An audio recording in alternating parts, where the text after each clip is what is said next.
नमस्कार साथियों, मैं अंकुश शर्मा आप सभी का स्वागत करता हूं यूथ अध्ययन के ऑफिशियल यूट्यूब चैनल पे। साथियों, जो भी मेरा भाई बहन हिमाचल प्रदेश पुलिस कांस्टेबल परीक्षा 2026 की तैयारी कर रहा है, तो उनके लिए हम जीके के लिए एक नई सीरीज लेके आ चुके हैं। हमारी जो नई सीरीज रहने वाली हिमाचल प्रदेश पुलिस कांस्टेबल परीक्षा के लिए मिशन वर्दी रहने वाली है। तो जो भी भाई बहन सीरियसली तैयारी कर रहा है और बेहतरीन तरीके से एक बेहतर कंटेंट के साथ तैयारी करने वाला है, तो उनके लिए हम मिशन वर्दी के तहत हर एक विषय को हम यहाँ पे पढ़ाने वाले हैं। हमारा जो आज पहला विषय रहेगा वो है आपका इंटरनेशनल ऑर्गेनाइजेशन, अंतरराष्ट्रीय संगठन। तो एक एक करके आगे बढ़ेंगे। सबसे पहले जितने भी मेरे तमाम भाई बहन हैं वो कमेंट बॉक्स में जय शिरगुल महाराज, जय मां भंगियाणी लिख देंगे, क्योंकि इन्हीं की कृपा से ये क्लासेस जो है वो शुरू हो रही है। या जय हर हर महादेव भी आप कमेंट बॉक्स में लिख सकते हैं। सबसे पहले हम बात करते हैं इंटरनेशनल ऑर्गेनाइजेशंस की। हम नेशनल ऑर्गेनाइजेशन भी पढ़ेंगे, इंटरनेशनल भी पढ़ेंगे, और संपूर्ण जो हिमाचल प्रदेश का जो जीके है उनको हम देखने वाला है। सबसे पहले आज का जो हमारा विषय रहने वाला है वो है मेरे भाई संयुक्त राष्ट्र संघ, आपका यूनाइटेड नेशन ऑर्गेनाइजेशन। देखिए, संयुक्त राष्ट्र संघ जो है इसको हम बहुत ही डिटेल और बहुत ही बेहतरीन तरीके से देखने वाला है। मेरे भाई, जो संयुक्त राष्ट्र संघ है, यहाँ से आपके हमेशा यहाँ पे एक आधा क्वेश्चन जरूर बनता है, और Himachal Pradesh public service commission आपका एग्जाम में ले रहा है, तो ये मान सकते हैं कि आपका यहाँ से क्वेश्चन बन ही बन सकता है। सबसे पहले विश्व के अंदर कैसे यूएनओ बना, क्या इसकी रूपरेखा थी, क्यों इसको बनाया गया, क्या कारण है, उसकी बात जान लेते हैं। लेकिन उससे पहले विश्व के अंदर और भी बहुत सारी चीजें हुई जिससे परिस्थिति बनी यूएनओ को बनने की। तो सबसे पहले दुनिया के अंदर, विश्व के अंदर मेरे भाई आपका प्रथम विश्व युद्ध होता है। और प्रथम विश्व युद्ध जो आपका हुआ था वो 1914 से लेकर 1918 के बीच होता है। 1914 से 1918 के बीच विश्व के अंदर प्रथम विश्व युद्ध होता है। और जब विश्व युद्ध होता है, जब दो से अधिक देश आपस में भिड़ते हैं, जहां दो आदमी भिड़ते हैं वहां कम चोट आती है, लेकिन अगर चार पांच भिड़ जाए, या चार पांच देश, जब चार पांच शक्तियां आपस में भिड़ जाए, तो नुकसान अत्यधिक होता है। तो प्रथम विश्व युद्ध के दौरान कई सारे लोग मारे गए, लाखों लोग मारे गए, जिसके कारण दुनिया के जो जीते हुए देश है वो मिले, वो साथ में आए, और उन्होंने कहा कि दुनिया के अंदर शांति के लिए एक संगठन बनाया गया।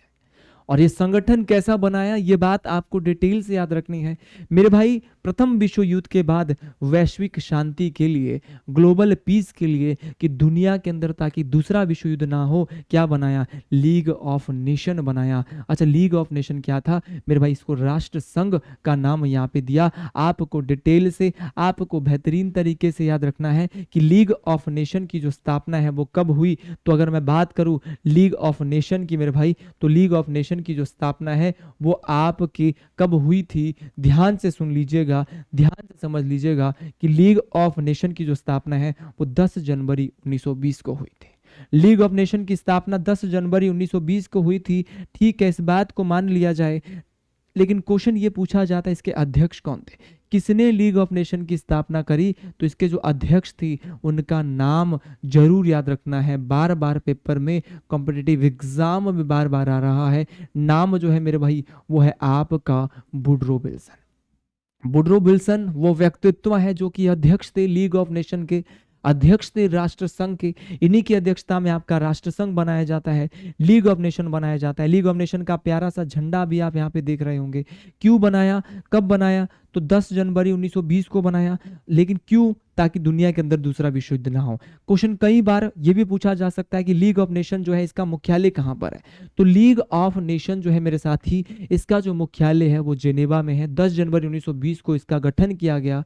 और क्यों बनाया, दुनिया के अंदर प्रथम विश्व युद्ध के बाद शांति के लिए इसकी स्थापना की गई। ये बात आपको डिटेल से, ये बात आपको मोस्ट इंपॉर्टेंट तरीके से याद रखना है। साथियों, बनाया तो लीग ऑफ नेशन इसलिए था कि ताकि ये दुनिया के अंदर कभी भी दूसरा विश्व युद्ध ना हो, दुनिया के अंदर वैश्विक शांति बनाए प्रथम विश्व युद्ध के बाद। लेकिन जो हारे हुए देश थे, जर्मनी थे और भी जो कई देश थे, उनका ये मानना था, उनको अपनी हार जो है वो पच नहीं रही थी, इसीलिए उन्होंने भी अटैक कर दिया जिनसे वो प्रथम विश्व युद्ध में हारे थे। और दुनिया के अंदर छिड़ गया सेकंड वर्ल्ड वॉर, द्वितीय विश्व युद्ध। और लीग ऑफ नेशन कारगर साबित नहीं हो पाया, ज़्यादा समय तक ये टिक नहीं पाया, क्योंकि इसने इसको क्यों बनाया था, ताकि दुनिया के अंदर कभी दोबारा युद्ध जैसी परिस्थिति पैदा ना हो। लेकिन फिर ये दोबारा से द्वितीय विश्व युद्ध हुआ। तो सेकेंड वर्ल्ड वॉर की शुरुआत 1939 में होती है और ख़त्म जो हुआ था वो भयानक तरीके से ख़त्म हुआ। कैसे हुआ हर एक बात मैं आपको बताने वाला हूँ मेरे भाई। यहाँ पे जो ये ख़त्म हुआ था ये 1945 में ख़त्म हुआ था।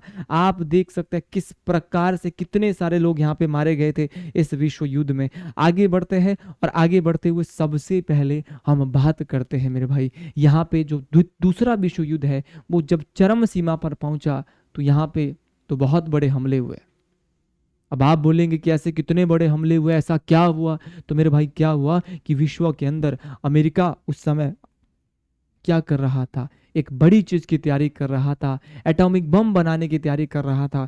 लगभग 1945 1944 45 के आसपास इन्होंने ये एटॉमिक बम जो है तैयार कर लिया था। और दुनिया के और भी बड़े बड़े बड़े देश उस समय जो थे उन्होंने भी एटॉमिक बम तैयार कर लिया था।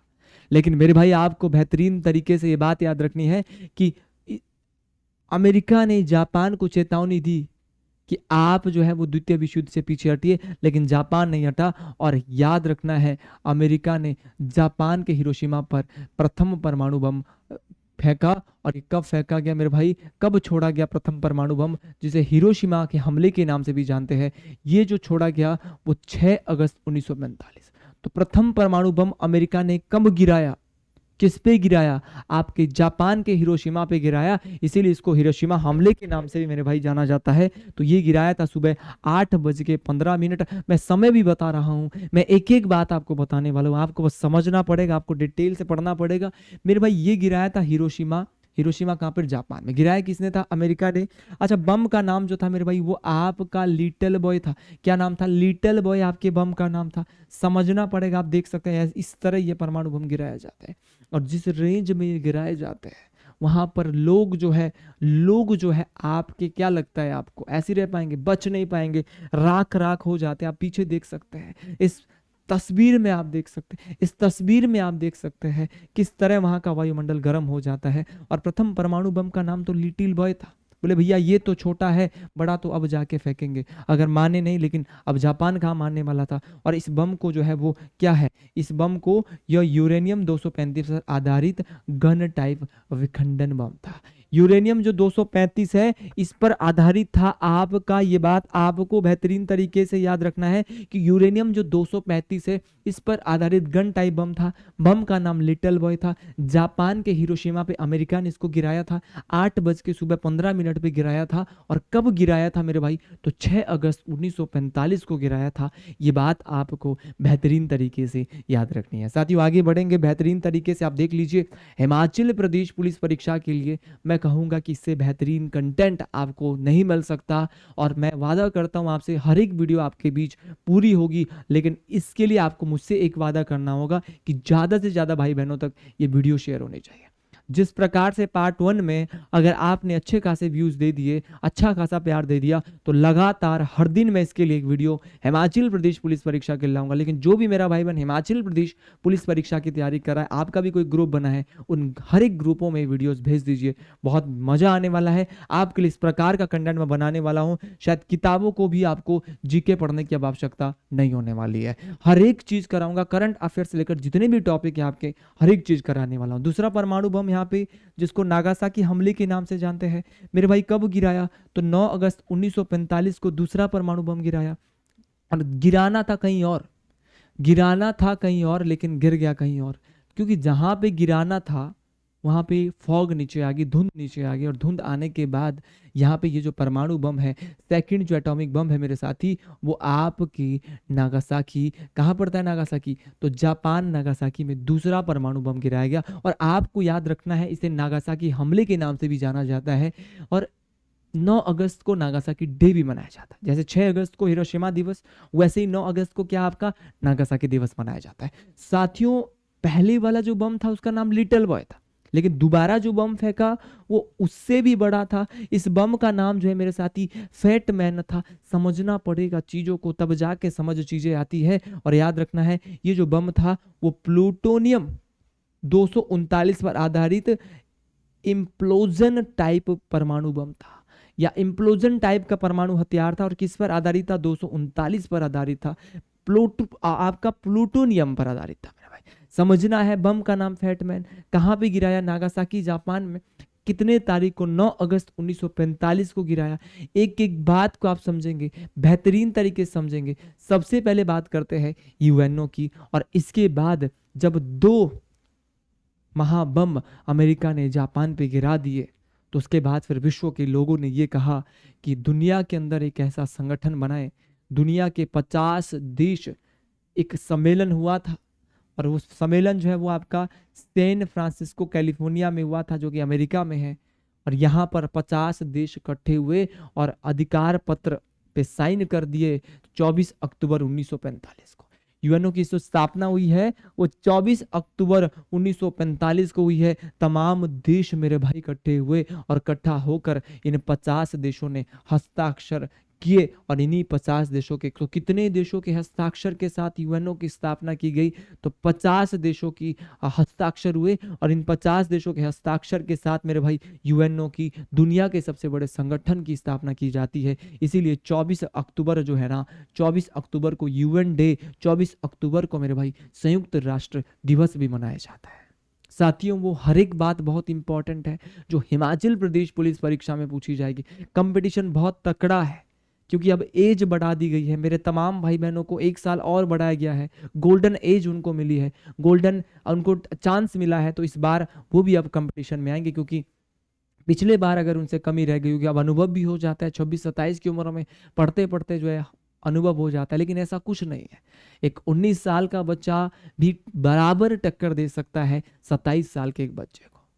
और आप डेफिनेटली, मुझे भरोसा है, जो भी बच्चा मेहनत करेगा, देखो भगवान भोलेनाथ ना उसी का साथ देते हैं जो मेहनत करते हैं। और मैं यही बोलूंगा, भाई आप मेहनत करिए, हम कंटेंट लाएंगे, आप मेहनत करिए, आपको पढ़ना पड़ेगा तब जाके मजा आएगा। वीडियोस को पूरा देखिए तब मजा आएगा। अच्छा, यहाँ पे क्या हुआ, यूएनओ की स्थापना की गई, कितने देशों ने हस्ताक्षर किए, 50 देशों ने हस्ताक्षर किए। साथियों, आपको याद रखना है कि ये यूएनओ का नामकरण किसने किया, भाई नाम किसने दिया, इसका नाम संयुक्त राष्ट्र। तो ये एक बड़ा क्वेश्चन है, ये क्वेश्चन पेपर में आ सकता है। दुनिया पहले ही जो लाइन है पुलिस के सिलेबस में, ऑर्गेनाइजेशन है, और ऑर्गेनाइजेशन में सबसे बड़ी ऑर्गेनाइजेशन है वो संयुक्त राष्ट्र संघ है। और संयुक्त राष्ट्र संघ का जो नामकरण है वो जो किया है वो फ्रैंकलिन डी रूजवेल्ट ने किया है। कौन है फ्रैंकलिन डी रूजवेल्ट? राष्ट्रपति है, पूर्व राष्ट्रपति यूएसए के। और साथियों, इन्होंने नामकरण दिया, याद रखना है क्या नाम है साथी का, फ्रैंकलिन डी रूजवेल्ट। आपको बेहतरीन तरीके से मेरे भाई याद रखना है।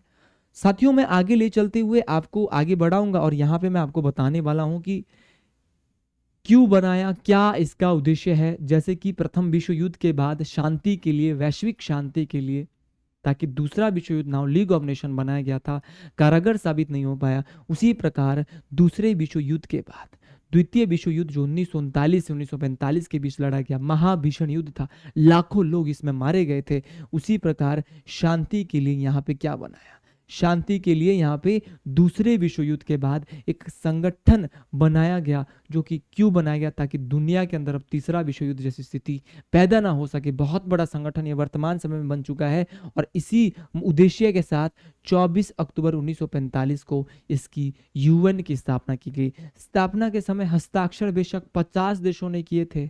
आपका जो सम्मेलन हुआ था सैन फ्रांसिस्को के कैलिफोर्निया में, लेकिन मेरे भाई आपको याद रखना है इसके संस्थापक सदस्य कितने हैं, 51 है। 51वां एक देश और आया, पोलैंड भी दौड़ के आया कि मैं भी हूं, मुझे भी ले लो, मुझे क्यों छोड़ रहे हो। तो संस्थापक देशों की अगर बात करें तो संस्थापक देश 50 है, लेकिन अधिकार पत्र पर हस्ताक्षर करने वाले जो देश है वो 50 है। लेकिन 51 देश क्या, 51वां देश कौन बना आपका, पोलैंड बना। तो संस्थापक देश 51 है, लेकिन हस्ताक्षर करने वाले देश 50 है। नामकरण फ्रैंकलिन डी रूजवेल्ट ने किया। उद्देश्य एक ही है, दूसरे विश्व युद्ध के बाद शांति के लिए इसको स्थापित किया गया है, शांति के लिए इसको बनाया गया है। आगे बढ़ते हैं तमाम साथियों के साथ। स्थापना हुई है आपकी 24 अक्टूबर 1945 को। फिर वो यूएन की अगर बात करें, संयुक्त राष्ट्र की अगर बात करें, तो क्वेश्चन बहुत इंपॉर्टेंट है। एसएससी एग्जाम जितने भी हुए हैं और जितने भी आपकी जहां पे ऑर्गेनाइजेशन जिन एग्जाम में देखने को मिलती है, वहां से क्वेश्चन आता है। रात के 2 जरूर बज रहे हैं, लेकिन मुझे इस बात की फिक्र नहीं है कि मेरी नींद पूरी हो रही है या नहीं, लेकिन मुझे फिक्र इस बात की है कि हिमाचल प्रदेश पुलिस के जो भाई बहन उनको उन तक कंटेंट पहुंच रहा है या नहीं पहुंच रहा है। साथियों, जो आपका यूएनओ का जो वर्तमान सदस्य है, कि आज की डेट में कितने सदस्य हैं, तो आज की डेट में जो सदस्य है वो 193 है। और 193वां जो देश बना है, क्वेश्चन बार बार ट्रेंडिंग में बना है, तो वो बना है साउथ सूडान। 193वां देश मेरे भाई आपका यूएनओ का साउथ सूडान बना है। ये बात आपको बेहतरीन तरीके से, ये बात आपको डिटेल से याद रखनी है। और इसको कब जोड़ा गया है, तो साउथ सूडान को 2011 में यूएनओ में जोड़ा गया। आप देख सकते हैं क्वेश्चन पूछा जाएगा कि अंतरराष्ट्रीय न्यायालय जो है वो भी इसी का एक भाग है, लेकिन जो आपका संयुक्त राष्ट्र संघ है, यूएनओ है, यूनाइटेड नेशन ऑर्गेनाइजेशन है, इसका मुख्यालय कहाँ पर है? क्वेश्चन बन सकता है न्यूयॉर्क में है, लेकिन अगर इतना आसान क्वेश्चन आ गया तो सभी सही करके जाएंगे। क्वेश्चन आ सकता है न्यूयॉर्क में है, लेकिन न्यूयॉर्क के भी किस द्वीप में है? मतलब द्वीप क्या होता है, आइलैंड क्या होता है? अरे भैया, ऐसी भूमि का टुकड़ा जो चारों ओर से पानी से घिरा होता है, उसी को हम यहाँ पे क्या बोलेंगे? द्वीप बोलेंगे। पेनिनसुला क्या होता है? प्रायद्वीप क्या होता है? जो तीन ओर से पानी से घिरा होता है। छोटी छोटी चीजों को समझना है, छोटी छोटी बातों को समझना है, याद रखना है। न्यूयॉर्क में मुख्यालय है, कहाँ पर है? मैनहट्टन द्वीप पर है। और याद रखना, इसके लिए जो जमीन है वो रॉकफेलर ने दान की। याद रखना है आपको बेहतरीन तरीके से कि आपका जो यूएनओ है, इसके लिए यूएनओ का मुख्यालय बन रहा था। बोले भैया, दुनिया के इतने बड़े संगठन का हेडक्वार्टर बन रहा है, तो रॉकफेलर साहब को, रॉक आदमी थे भैया, दया आ गई, दे दो भैया भूमि दान। और भूमि दान कर दी रॉकफेलर साहब ने। किसके लिए दान कर दी? तो भाई साहब ने दान कर दी आपके, किसके लिए? यूएनओ के लिए दान कर दी। तो ये इतना बड़ा दिल यूएनओ के मुख्यालय के लिए दान कर दी, ये दिल था रॉकफेलर साहब का। और याद रखना है 1945 में काम करना शुरू हुआ, लेकिन बनकर जो यूएनओ का मुख्यालय जो बनकर तैयार हुआ था वो 1952 में बनकर तैयार हुआ था। ये बात आपको डिटेल से दिख रही होगी, डिटेल से समझ आ रही होगी। आगे बढ़ते हैं मेरे भाई। जो संयुक्त राष्ट्र संघ का जो मुख्यालय है, आप देख सकते हैं बहुत ही बेहतरीन तरीके से उसको बनाया गया है। क्या सजावट है इसकी, किस सुंदरता के साथ, पता नहीं कितनी बड़ी मंजिला इमारत है ये, बहुत बड़ी मंजिला इमारत आप देख सकते हैं। और हर देश के यहाँ पे झंडे यहाँ पे लगाए गए, जैसे हमारे प्यारे देश भारत का झंडा आप यहाँ पे देख सकते हैं। तो हर देश के झंडे को यहाँ पे लगाया गया है, हर देश के झंडों को यहाँ पे सम्मान दिया गया है। ठीक है, आगे बढ़ते हैं। अच्छा, अब ध्वज पे आते हैं। संयुक्त राष्ट्र संघ का जो ध्वज है, इस ध्वज पे क्या है? तो इस ध्वज पे दोनों किनारों पर जैतून की पत्तियां, जैतून की पत्तियां बोले तो आपकी ओलीव लीव्स है।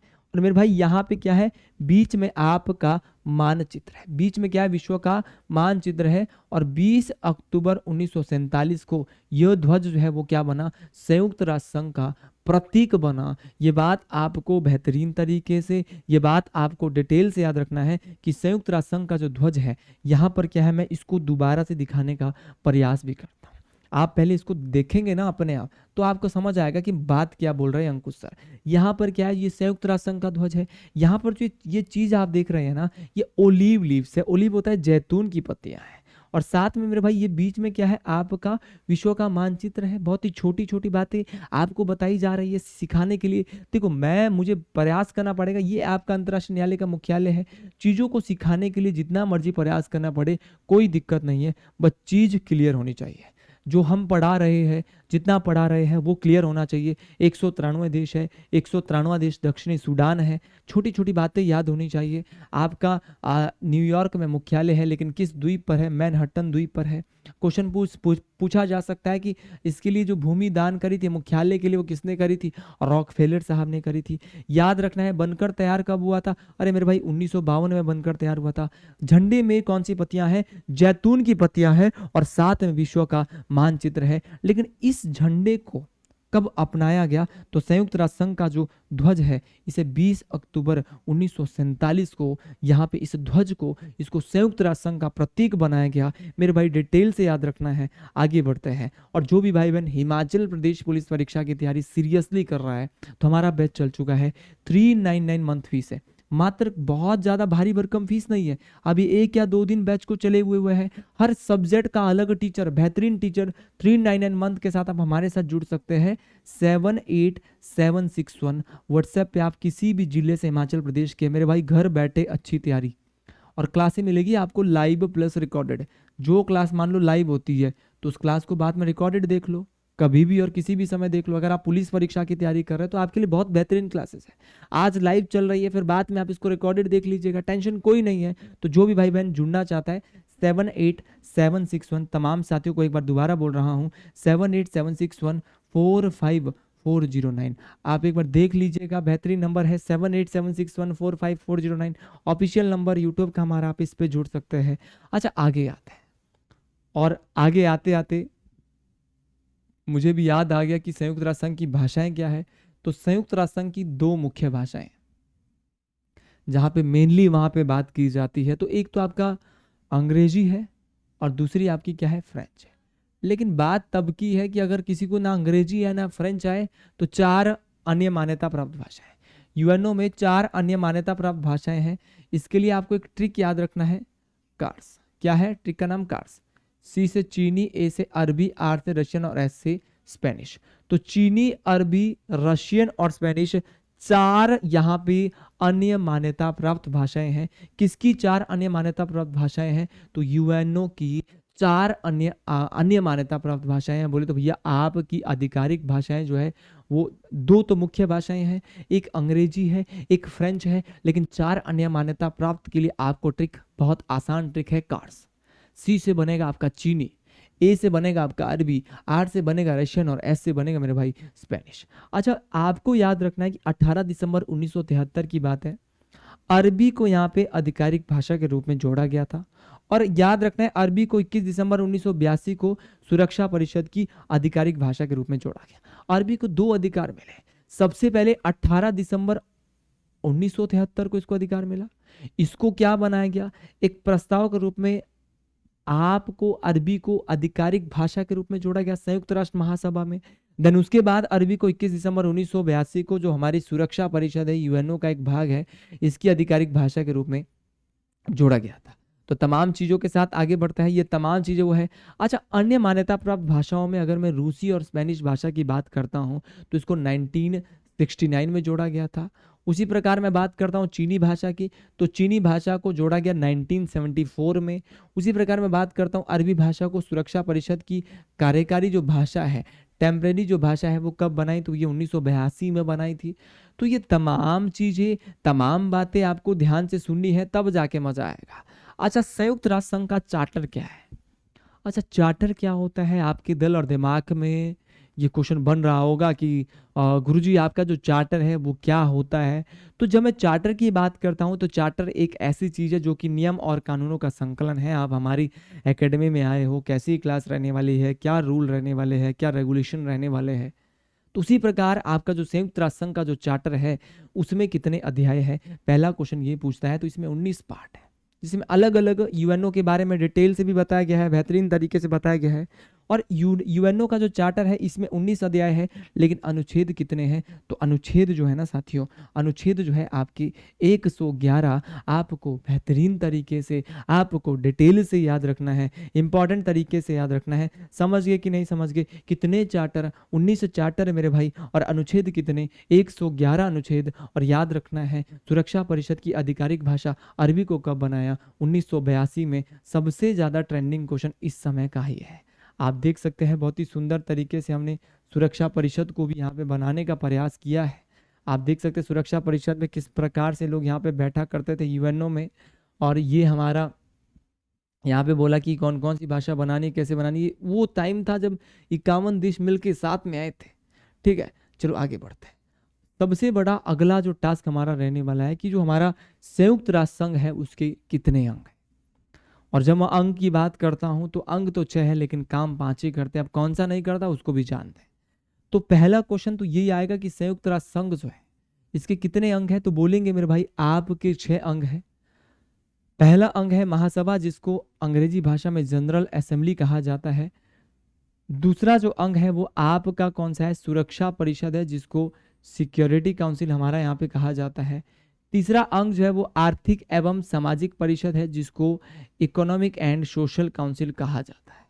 उसी प्रकार चौथा अंग, वो अंग जिसने क्या कर दिया है, काम करना क्या कर दिया है मेरे भाई, बंद कर दिया है। आपको बेहतरीन तरीके से याद रखना है। तो चौथा अंग है प्रन्यास परिषद, और प्रन्यास परिषद ने कार्य करना बंद कर दिया 1994 में। तो 1994 में काम करना बंद कर दिया है प्रन्यास परिषद ने। और याद रखना है पांचवा जो अंग है वो है आपका अंतरराष्ट्रीय न्यायालय, इंटरनेशनल कोर्ट फॉर जस्टिस आपको बेहतरीन तरीके से याद रखना है। और छठा जो अंग है वो है हमारा सचिवालय। हम हर एक चीज को पढ़ने वाले हैं, हम हर एक चीज को देखने वाले हैं, लेकिन एक सिस्टम के साथ।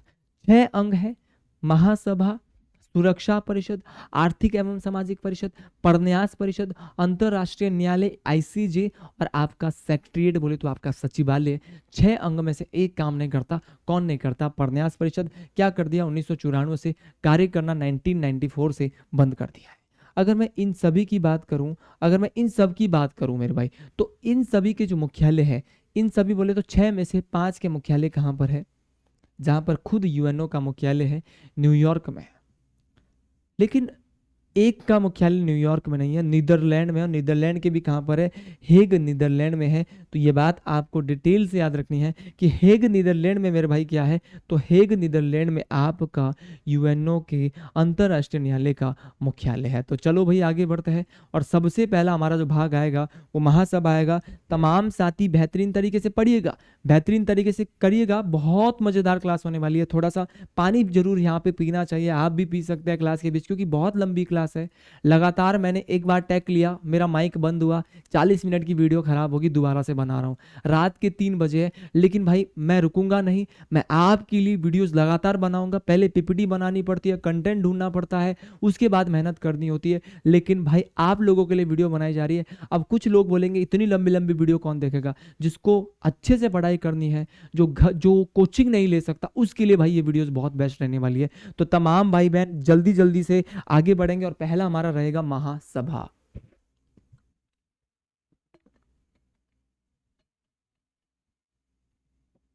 तो चलेंगे आगे बढ़ते हैं, तमाम साथियों के साथ महासभा की बात करते हैं। महासभा मेरे भाई इसको कहा जाता है जनरल असेंबली। और जनरल असेंबली पहला अंग है आपका किसका? यूएनओ का। पहला क्वेश्चन आपका पुलिस में बन सकता है कि विश्व की लघु संसद किसे कहते हैं? विश्व की लघु संसद बोले तो small parliament of the world. Small parliament of the world जो है वो, और small parliament of the world के नाम से आपका विश्व की जो लघु संसद है वो जनरल असेंबली को कहा जाता है। क्योंकि दुनिया के तमाम देश, 193 देश यहाँ पे आके बैठक करते हैं। और साथियों मैं आपको बताना चाहता हूं बेहतरीन तरीके से, ये जो यूएनओ की महासभा की जो बैठक है, जिसको विश्व की महासभा की जो बैठक होती है, इसमें प्रत्येक जो देश है मेरे भाई, प्रत्येक देश 5 प्रतिनिधि भेज सकता है, परंतु वोट सिर्फ एक का होता है। भारत से भी 5, पाकिस्तान से भी 5 भेज दो, इंडोनेशिया से भी 5, चाइना से भी 5, लेकिन वोट सिर्फ पांचों सलाह मशवरा करेंगे। लेकिन वोट जो है यूएनओ की महासभा में 5 प्रतिनिधि भेजने के बाद भी एक का माना जाएगा। ये बात आपको डिटेल से याद रखनी है। तमाम साथियों के साथ आगे बढ़ेंगे बेहतरीन तरीके से। देखिए यूएनओ की जो महासभा की जो बैठक है, संयुक्त राष्ट्र की जो महासभा की जो बैठक है, वो सितंबर की तीसरे मंगलवार से, याद रखना है भाई, सितंबर का कौन सा मंगलवार है? तीसरा मंगलवार है। सितंबर के तीसरे मंगलवार से दिसंबर के मध्य तक मेरे भाई होती है। ये बात आपको बेहतरीन तरीके से, ये बात आपको डिटेल से याद रखनी है। आगे बढ़ते तो सितंबर महीने का तीसरा मंगलवार, और तीसरे मंगलवार से कहां तक जाएगी आपकी? दिसंबर के मध्य बोले तो 15 तारीख तक जाएगी। ये बात आपको डिटेल से याद रखना है। इसी में आपका एक अध्यक्ष होता है। आपका एक अध्यक्ष होने के अलावा आपको मैं बताना चाहता हूं, एक अध्यक्ष होता है, 21 उपाध्यक्ष होते हैं, और 7 मुख्य समितियों के अध्यक्षों का चुनाव महासभा करती है। तो याद रखना है, आपके 7 मुख्य समिति के अध्यक्ष होते हैं। तो याद रखना है, अध्यक्षों का जो चुनाव है, चाहे अध्यक्ष एक होगा, 21 उपाध्यक्ष होंगे, इन सभी का जो चुनाव है वो कौन करती है? महासभा करती है। ये बात आपको बेहतरीन तरीके से, ये बात आपको डिटेल से याद रखनी है। तो आपको समझ आ गया होगा महासभा को क्या बोलते हैं? विश्व की लघु संसद बोलते हैं। प्रत्येक देश ने कितने बंदे भेजे थे? 5 प्रतिनिधि भेजे थे, लेकिन आंसर सिर्फ एक का माना जाएगा। क्या बात है। बैठक सितंबर महीने के तीसरे मंगलवार से दिसंबर के मध्य तक होती है। एक अध्यक्ष होता है, 21 उपाध्यक्ष होते हैं, और 7 मुख्य समितियों के अध्यक्ष होते हैं। अच्छा, महासभा यूएनओ का एक सबसे बड़ा अंग है। काम क्या करता है? पहला क्वेश्चन, सबसे कंपलसरी क्वेश्चन तो पूछ सकता है ना, एचपीपीएससी पेपर ले रहा है, पिछले बार की तरह जीके आसान ना आकर इस बार मुश्किल भी आ सकता है। तो कार्य यह है कि बजट तैयार करता है। तो कार्य बस कुछ नहीं है, काम यह है कि बजट तैयार करेगा, लेखा जोखा तैयार करेगा संयुक्त राष्ट्र का कि कितना गया है, कितना आया है। और बजट जो है वो यूएनओ का जो बजट है वो हर दूसरे वर्ष पेश किया जाता है। तो हर दूसरे वर्ष जो है वो पेश किया जाता है। और बजट जो पेश करने का जो काम कर रहा है वो कौन करेगा? लगभग लगभग कौन करता है? महासचिव। और कौन है महासचिव? तो यूएनओ की जो महासचिव है वो आपकी वर्तमान में एंटोनियो गुटेरस है। सबसे बड़ा अधिकारी होता है जनरल सेक्रेटरी। आपको ये बात डिटेल से जाननी होगी मेरे भाई। एक काम तो है आपका बजट तैयार करना, दूसरा काम है नए सदस्य शामिल करना। यूएनओ में अगर कोई नया देश शामिल होना चाहता है तो ये अधिकार जो है वो सिर्फ और सिर्फ महासभा के पास है। ये बात आपको डिटेल से याद रखना है। और अगली बात अगर मैं आपको बताना चाहूँ तो यूएनओ का जो महासचिव है उसकी जो नियुक्ति है वो सुरक्षा परिषद की सिफारिश पर की जाती है। तो जो सिक्योरिटी काउंसिल होगा उसकी जो सिफारिश होगी उसी के सिफारिश पर हमारा क्या हो जाएगा? महासचिव की जो नियुक्ति है, आपका जनरल जो आपका सेक्रेटरी है उसकी नियुक्ति यहाँ पे की जाएगी। तो काम कुछ नहीं है, काम यही है बजट तैयार करना, आपका नए सदस्य शामिल करना, आपका ये सारी बातें आपको डिटेल से याद रखनी है। तो चलिए भाई आगे बढ़ते हैं। और आगे बढ़ते हुए आपको बताना चाहता हूँ, अगला है आपका महासभा की अभी जो 80 नंबर की 2 फोटो आपको दिख रहे होंगे। आपको ये 2 फोटो बहुत ही प्यारे दिख रहे होंगे, दोनों ही हमारे बहुत ही सुंदर है और बहुत ही बेहतरीन आप देख सकते हैं। और लेकिन इन्होंने काम इतना बड़ा किया है जो हम जीवन में सपने में ही सोच सकते हैं, या फिर मेहनत करेंगे तो कुछ भी जो है वो हासिल हो सकता है। लेकिन इन पदों तक पहुंचने के लिए बहुत पापड़ बेलने पड़ते हैं, बहुत मेहनत करनी पड़ती है, बहुत शोहरत और नाम कमाना होता है। हम लोग भी कर सकते हैं लेकिन बस मेहनत करनी बाकी है। साथियों, महासभा के जो 80वें नंबर के जो प्रमुख वर्तमान में है उनका नाम एनालेना बेयरबॉक है।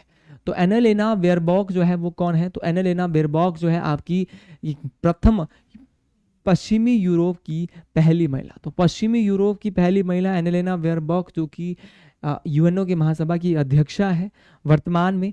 लेकिन अब अभी ये कुछ समय तक है। अब इसके बाद जो आगामी सत्र होगा यूएनओ का 81वें नंबर का, उसमें खलीलुर रहमान कौन है भैया? बांग्लादेश के व्यक्ति है खलीलुर रहमान। देख सकते हैं चाचा को बेहतरीन तरीके से। हमारे जो रहमान साहब है बहुत बड़े व्यक्तित्व के, धनी व्यक्तित्व मैं कहूँगा, क्योंकि अब इतना बड़ा पद इनको मिल रहा है, अध्यक्ष बन रहे हैं कहाँ के, आपको डिटेल से याद रखना है। और ये जो बांग्लादेश है, बांग्लादेश में जो सितंबर 2026 से इन्होंने क्या किया था? पदभार ग्रहण करेंगे। तो सितंबर 2026 से इतना बड़ा जो संगठन दुनिया का है उसकी भागदौड़ संभाल रहे हैं। तो ये क्वेश्चन बन सकता है खलीलुर रहमान जी, इनका नाम आपको जरूर याद रखना है बेहतरीन तरीके से। जो खलीलुर रहमान जी है वो आपके क्या है? वो हमारे नए अध्यक्ष बनने वाले यूएनओ के महासभा के। लेकिन वर्तमान में कौन है? Annalena Baerbock. एनालेना बेयरबॉक के बारे में आपको जरूर याद रखना है, पहली पश्चिम यूरोप की पहली महिला जिसको अध्यक्ष बनाया गया है। और खलीलुर रहमान का नाम अब तो आपको जरूर याद रखना है। दूसरा है मेरे भाई सिक्योरिटी काउंसिल। क्या है सिक्योरिटी काउंसिल? कहीं ना कहीं यहां से क्वेश्चन बनता है।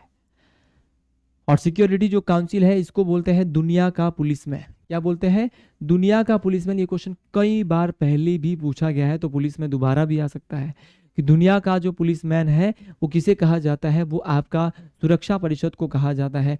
टोटल जो यहाँ पे सदस्य है, कुल जो सदस्य है वो आपके 15 है। 15 में से मैं आपको कहूँ तो अस्थायी सदस्य कितने हैं? अस्थायी होते हैं नॉन टेम्परेरी मेंबर्स। टेम्परेरी होता है जो कुछ समय के लिए। तो 15 देश टोटल है दुनिया के पुलिसमैन में। बोले तो भैया सुरक्षा परिषद में टोटल देश 15 है और 15 में से आपके 10 क्या है? अस्थायी है और 5 क्या है? तो 5 आपके परमानेंट है जिनके पास वीटो पावर है।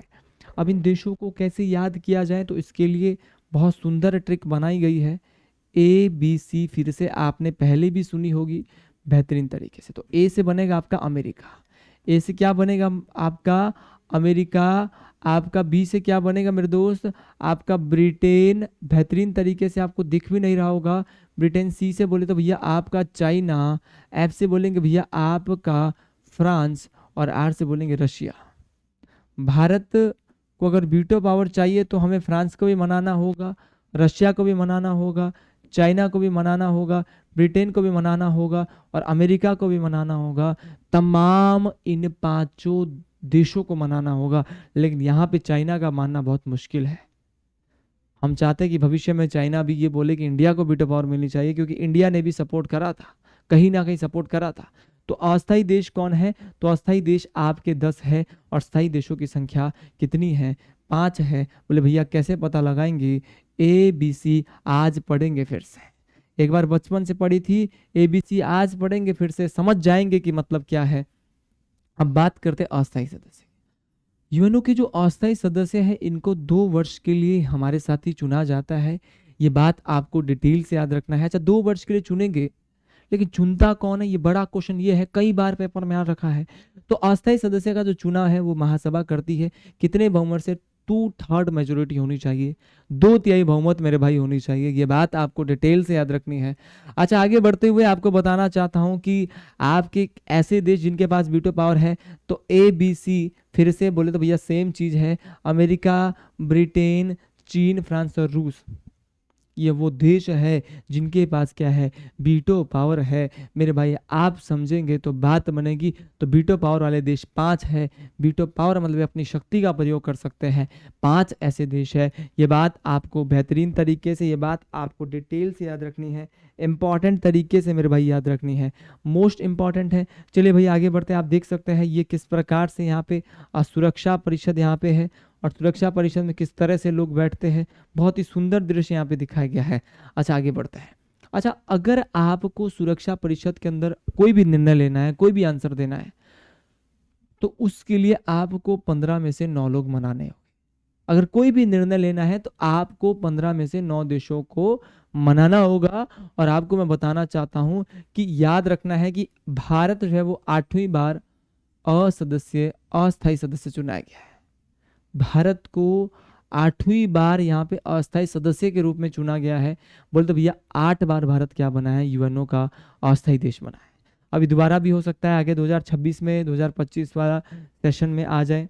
अच्छा, 1 जनवरी 2021 से 31 दिसंबर 2022 तक जो है वो भारत क्या रहा है?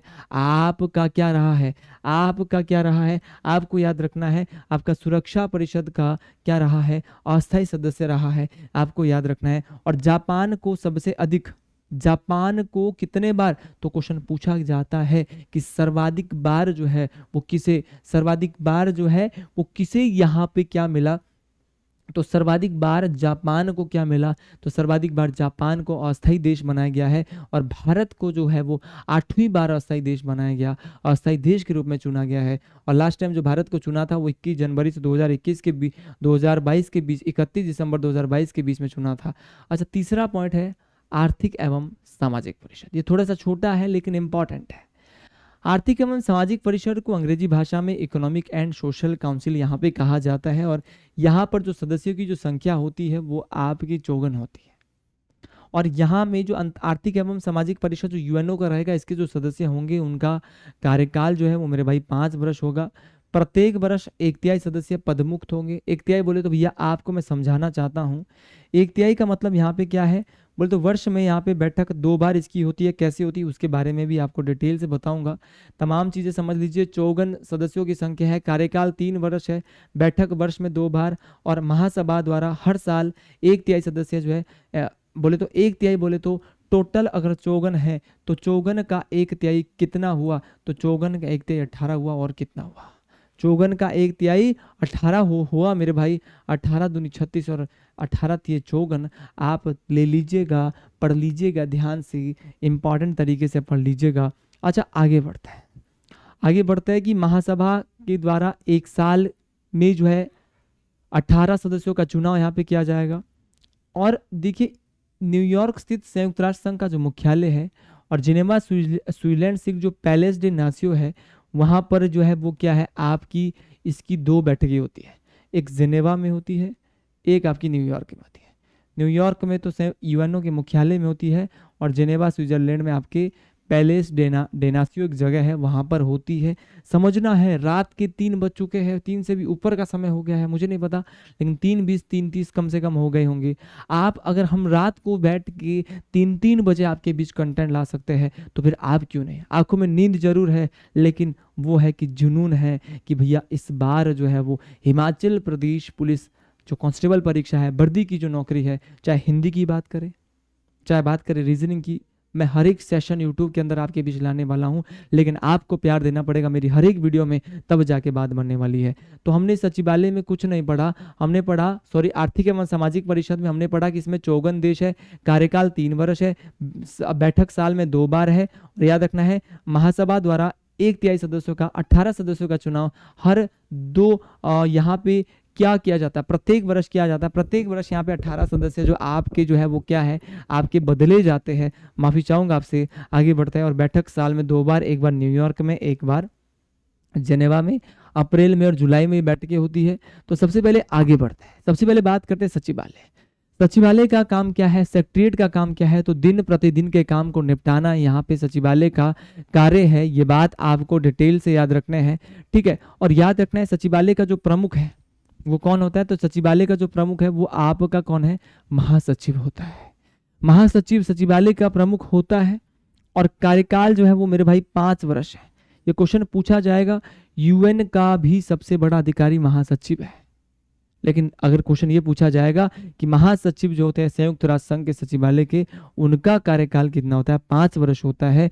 एक बात आपको याद रखनी है, काम कुछ नहीं, सचिवालय जो है वो संयुक्त राष्ट्र के दिन प्रतिदिन का जो काम होगा उसको निपटाने का काम करेगा। चलिए आगे बढ़ते हैं। हिमाचल प्रदेश पुलिस परीक्षा के लिए जो भी भाई बहन तैयारी कर रहा है, जुट जाइए, इसी बार एसपी टीजीटी एसपी जो पुलिस कांस्टेबल एग्जाम उसको क्लियर करना है। अच्छा, सबसे पहले हम बात करते हैं, ये तो डेग हैमरसोल्ड साहब आप यहाँ पे देख रहे हैं बोर्ड में, बहुत ही सुंदर है, ब्लैक कोट में बहुत अच्छे लग रहे हैं सर डेग हैमरसोल्ड जी। लेकिन बड़ा क्वेश्चन ये बनता है, डेग हैमरसोल्ड जी के बारे में बाद में बात करेंगे, लेकिन बड़ा क्वेश्चन मेरे साथ ही मेरे तमाम भाई बहन ये बनता है कि यूएनओ के पहले कार्यकारी महासचिव होता है, पहले टेम्परेरी महासचिव कौन है। ये क्वेश्चन कहीं ना कहीं ट्रेंडिंग में है, और जो क्वेश्चन ट्रेंडिंग में होगा क्या उस क्वेश्चन को नहीं पढ़ा जाएगा, डेफिनेटली पढ़ा जाएगा मेरे भाई। जो पहले कार्यकारी महासचिव है वो आपकी ग्लेडविन जेब है। ग्लेडविन जेब का नाम आपको याद रखना है, और याद रखना है कि आपका त्रिगवेली, आपका डेग हैमरसोल्ड, त्रिगवेली की सबसे पहले बात करते हैं, उसके बाद बाकी सबकी बात करेंगे। त्रिगवेली की बात करें तो त्रिगवेली जो है वो, त्रिगवेली की जब भी मैं बात करता हूं तो त्रिगवेली ने क्या दे दिया, अपने पद से इस्तीफा दे दिया। और इस्तीफा क्यों दिया, क्योंकि भैया ये जो त्रिगवेली साहब है, त्रिगवेली जो साहब है ये किसी के दबाव में आए, और दबाव में आने के कारण क्या दे दिया, अपने पद से इस्तीफा। तो पहले महासचिव कौन है, पहले महासचिव आपके त्रिगवेली है। लेकिन क्वेश्चन अगर ये पूछा जाएगा कि पहले महासचिव त्रिगवेली है मेरे भाई, लेकिन आप ये बताइए कि पहले महासचिव त्रिगवेली है, लेकिन अपने पद से इस्तीफा देने वाले पहले राष्ट्रपति भी कौन है, तो यही बने थे, त्रिगवेली बने थे। क्वेश्चन कुछ भी पूछा जाए आप गलत नहीं करेंगे। दूसरा है डेग हैमरसोल्ड, ये स्वीडन के महान वैज्ञानिक है डेग हैमरसोल्ड, और इनकी हवाई दुर्घटना में क्या हो गई थी मेरे भाई, मौत हो गई थी। और कब मौत हुई भाई इनकी, तो 1961 में ये मरे थे, एरोप्लेन क्रैश हो गया। और आपको मैंने बताया भी था, नोबेल पुरस्कार मैंने आपको पढ़ाया एसएससी के लिए, वहां भी मैंने आपको बताया इनके बारे में। तो आपको ये बात याद रखनी है, और जिसने नोबेल पुरस्कार वाली वीडियो यूट्यूब में आप देख लीजिएगा, वो बहुत बेहतरीन वीडियो चल रही है। अगला नाम है यूथांट। यूथांट म्यांमार से है, और ये पहले एशियाई या पहले गैर यूरोपियन है जो यूएनओ के अंदर महासचिव के रूप में इन्होंने कदम रखा है। तो प्रथम एशियाई व्यक्ति जो कि आपकी यूएनओ के महासचिव बने हैं, तो उनका नाम यूथांट है। उसके बाद वॉल्डहाइम है, वॉल्डहाइम जो है वो ऑस्ट्रिया से है। आपकी जेवियर कुयार है, ये आपके पेरू से है। इतने सारे नाम मैं लूंगा भी नहीं, मैं आगे बढ़ूंगा बेहतरीन तरीके से। हमको जो इम्पोर्टेंट पढ़ना है वो ये है, सबसे इम्पोर्टेंट है आपका बुतरस घाली। बुतरस घाली कहाँ पर है, पहले अफ्रीकन है जिनको यहाँ पे ये आपका महासचिव बनाया जाता है यूएनओ का। और याद रखना है आपका कोफी अनान, कोफी अनान घाना से है। आपका बान की मून आपका दक्षिण कोरिया बहुत इंपॉर्टेंट है। और उसी प्रकार आपका वर्तमान समय में कौन है, एंटोनियो गुटेरस है। एंटोनियो गुटेरस आपके पुर्तगाल से मेरे भाई आते हैं, और ये पुर्तगाल से आते हैं मान लिया, लेकिन ये क्या है, वर्तमान में बहुत लंबे समय से ये यूएनओ की संयुक्त राष्ट्र संघ के महासचिव चल रहे हैं। अब आप बोलेंगे कि सर क्या महासचिव लंबे समय तक भी रह सकता है? डेफिनेटली डिपेंड करता है उसके काम पे, डिपेंड करता है उसकी क्वालिटी पे। तो देखो, देख सकते हैं आप, एंटोनियो गुटेरेस पुर्तगाली है, लेकिन काफ़ी समय से इनको रख रखा है। तो चलिए भाई आगे बढ़ते हैं, तमाम चीज़ों के साथ बढ़ते हैं। और अब अगला क्वेश्चन, अब थोड़ा सा ध्यान भटकाइएगा नहीं, अब थोड़ा सा वापस आइएगा अंकुश सर की तरफ, बेहतरीन तरीके से पढ़ लीजिएगा। अगला जो हमारा आ रहा है वो है मेरे भाई अंतर्राष्ट्रीय न्यायालय। अंतर्राष्ट्रीय न्यायालय को हम बोलते हैं इंटरनेशनल कोर्ट फॉर जस्टिस। इसकी जो स्थापना हुई है वो जून 1945 में की गई है। मान लिया कि जून 1945 में इसकी स्थापना की गई। कुछ किताबों में 3 अप्रैल 1946 को है, लेकिन स्थापना पहले हुई, लेकिन काम करना अप्रैल 1946 बोले तो 3 अप्रैल 1946 के आसपास शुरू किया था। मेरे भाई इसका जो मुख्यालय है वो आपका कहाँ पर है, उसकी भी बात हम यहाँ पे करने वाले हैं। तो अंतर्राष्ट्रीय न्यायालय का जो हेडक्वार्टर है वो आपका द हेग में है। द हेग कहाँ पर है, नीदरलैंड में है। और यहाँ पर जो चार्टर है, चार्टर जो यहाँ पर है वो 5 चार्टर है। यहाँ पर जो चार्टर है वो कितने चार्टर है, यहाँ पर मेरे भाई 5 चार्टर है, आपको बेहतरीन तरीके से याद रखना है। और अनुच्छेद जो है यहाँ पे अंतर्राष्ट्रीय न्यायालय में जो अनुच्छेद है वो 70 अनुच्छेद है। चार्टर कितने हैं, 5 चार्टर है। और न्यायाधीशों की जो कुल संख्या है वो कितनी है, तो न्यायाधीशों की कुल संख्या 15 है। तो याद रखना है, न्यायाधीशों की कुल संख्या 15 है, और 15 लोगों का जो कार्यकाल है 9 वर्ष है। 15 लोगों का जो कार्यकाल है वो आपका 9 वर्ष है। ये बात आपको बेहतरीन तरीके से याद रखना है। तो 15 जज है, जज होता है न्यायाधीश, 15 न्यायाधीश है। और कोई भी 2 न्यायाधीश एक देश के नहीं हो सकते, ये बात आपको बेहतरीन तरीके से याद रखना। मान लो इंडिया से भी एक है, फिर दूसरा चला जाए, मैं भी हूँ, तो कोई भी 2 न्यायाधीश एक देश के नहीं हो सकते। ये बात आपको डिटेल से याद रखना है। ठीक है, आगे बढ़ते हैं। कोई भी 2 न्यायाधीश एक देश के नहीं हो सकते। अच्छा साथियों, आपको बताना चाहता हूं कि देखो, जो 15 न्यायाधीश ये होंगे, इन्हीं में से हम अध्यक्ष चुनेंगे और इन्हीं में से उपाध्यक्ष चुना जाता है। यूएनओ के अंदर जो 15 यूएनओ की जो आपका क्या है, अंतर्राष्ट्रीय न्यायालय है, यहाँ पर आपकी 15 न्यायाधीशों में से ही अध्यक्ष चुना जाता है, और 15 में से ही आपका उपाध्यक्ष चुना जाता है। ये बात आपको डिटेल से याद रखना। और कार्यकाल जो होता है आपका अंतर्राष्ट्रीय न्यायालय के अध्यक्ष का बोल रहा हूँ, अध्यक्ष और उपाध्यक्ष का जो कार्यकाल होगा मात्र 3 साल होगा, ताकि सबको मौका मिलेगा 9 साल में, सबको मिलेगा तो मौका, मजा भी आएगा। चलिए आगे बढ़ते हैं। चलिए, अच्छा ये फोटो आप देख रहे हो ना, ये फोटो कहाँ की है, तो ये फोटो ये यहाँ पे हमारा अंतर्राष्ट्रीय न्यायालय, कितना सुंदर बना है ना अंतर्राष्ट्रीय न्यायालय, शिमला लग रहा है भाई। अच्छा शिमला कौन कौन गया है, और कौन कौन हिमाचल प्रदेश के किस जिले से तैयारी कर रहा है, मेरे तमाम भाई बहन कमेंट बॉक्स में जरूर बताएंगे। ये आप देख सकते हैं, ये हमारा अंतर्राष्ट्रीय न्यायालय है, और ये हमारा क्या है, अंतर्राष्ट्रीय न्यायालय अंदर से ऐसा दिखता है। तो सबसे पहले आगे बढ़ते हैं, तमाम साथियों के साथ आगे बढ़ेंगे और बेहतरीन तरीके से जानेंगे कि अंतर्राष्ट्रीय न्यायालय की जो भाषा है, तो अंतर्राष्ट्रीय न्यायालय की भाषा है फ्रेंच और अंग्रेजी। तो फ्रेंच और अंग्रेजी जो है वो अंतर्राष्ट्रीय न्यायालय की भाषा है, आपको बेहतरीन तरीके से याद रखना है। क्वेश्चन मेरे भाई ये पूछा जाता है, पैटर्न बन जाता है कि अंतर्राष्ट्रीय न्यायालय का जो कोरम है वो कितना है, तो अंतर्राष्ट्रीय न्यायालय का कोरम है आपका 9 न्यायाधीश। कोरम का मतलब क्या होता है, गणपूर्ति, कि जब तक 15 में से 9 जज नहीं आए, थोड़ी देर पहले बोला था 15 न्यायाधीश है, लेकिन जब तक 15 में से 9 न्यायाधीश नहीं आए तब तक कार्रवाई जो है वो शुरू नहीं होगी। ये बात यहाँ पे बेहतरीन तरीके से बोली गई है, ये बात आपको डिटेल से याद रखना है। और अंतर्राष्ट्रीय न्यायालय में पहले भारतीय मुख्य न्यायाधीश जो बने हैं वो डॉक्टर नगेंद्र सिंह, फोटो के माध्यम से देख लीजिए भाई, फोटो भी दिखाए जा रहे हैं। अब आप बोलेंगे डॉक्टर नगेंद्र सिंह तो बड़े सिंपल सादे थे, इसी प्रकार थे भैया, सादे थे, सिंपल थे, बेहतरीन थे। ये बात आपको बेहतरीन तरीके से समझनी पड़ेगी, तब जाके बात आएगी। तो डॉक्टर नगेंद्र सिंह पहले भारतीय मुख्य न्यायाधीश जो कि अंतर्राष्ट्रीय न्यायालय में थे, इन्हीं को ही कामा पुरस्कार और पद्म विभूषण पुरस्कार से भी सम्मानित किया गया है। चलिए आगे बढ़ते हैं।